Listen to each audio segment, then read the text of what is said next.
Las diferencias del ganado, especializado en producción de leche, con el de carne.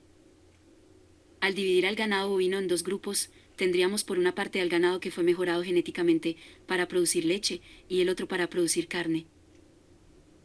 En el ganado especializado, en producción de carne, el cuerpo es rectangular y el área del cuerpo es mayor comparado con la del ganado especializado en leche, por tal motivo tiene un mayor espacio que le sirve para poder acumular la carne producida.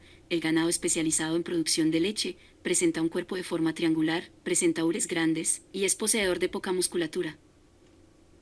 El ganado especializado, en la producción lechera, casi en la totalidad utiliza los nutrientes consumidos para poder producir la leche, a diferencia del ganado productor de carne, que almacena en el cuerpo los nutrientes, en forma de grasa y carne.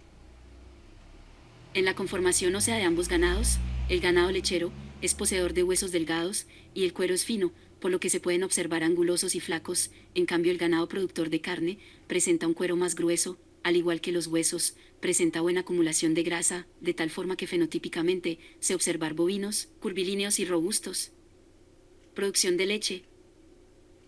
El ganado productor de carne fue mejorado con el objetivo de producir una leche que fuera suficiente para amamantar a su ternero y que los nutrientes restantes puedan ser almacenados en su cuerpo para la producción de grasa y carne.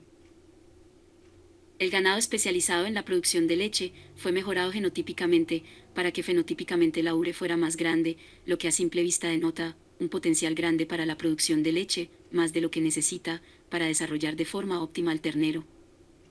El ganado productor de carne fue mejorado con el objetivo que los nutrientes que consume se puedan convertir de forma óptima en carne y grasa. Por este motivo es que la leche que produce únicamente le sirve para ser capaz de lograr a su ternero. Por el contrario, el ganado productor de leche fue mejorado para producir de forma óptima grandes cantidades de leche, más de lo que su ternero es capaz de consumir.